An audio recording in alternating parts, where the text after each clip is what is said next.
City গোল্ডের কিন্তু একটাও নিচে না, সিটি গোল্ড হয়ে গেছে।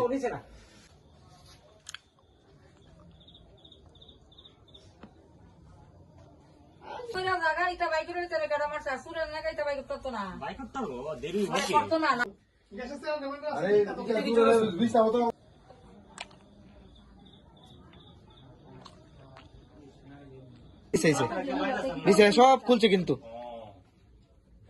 তোমরা কই আসতো পাটে পাটে আমরা তো 4টার সময় আমরা গেছিলাম ওই কুঞ্জবন এখন সাদের নিমন্ত্রণ আসলো। আচ্ছা, সাদের নিমন্ত্রণ গেছিলাম আমরা সব ফ্যামিলি এক করে গেছি, ঘর বাড়ি তালা দিয়া আমরা গেছি। ধরুন আমরা যাওয়ার পরে 7টা বাজে বাইক ঢুকছি, 7টা বাজে বাইক ঢুকছি।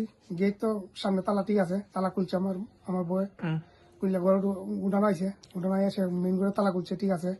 এরপরে মেন ঘরে তালা খুললে দেখে ঘরের মাঝখানে এই সমস্ত জিনিসপত্র লুটপাট কইরা ভাঙ্গে সিঙ্গে সব সাজাইতে রাখছে। খোলা মেলা দরজা, সুকেস, ডয়ার, ওই পয়সার একটা ইয়ে আসলো নিচে, ব্যাংক আসলো, ব্যাংকটা এখানে ভাঙছে ভাইয়া। হ্যাঁ, এরপরে এর ভিতরে আসলো টাকা আসলো, ডয়ার আসলো 5,000 টাকা, আমার সুবিধ আসলো 5,000 টাকা, সোনের একটা সিন আসলো, একটা আংটি আসলো, মায়ের 2 জোড়া কানে আসলো, এবার নাগের আসলো। এরপরে নাইর আসলো একটা গলার আসলো একটা।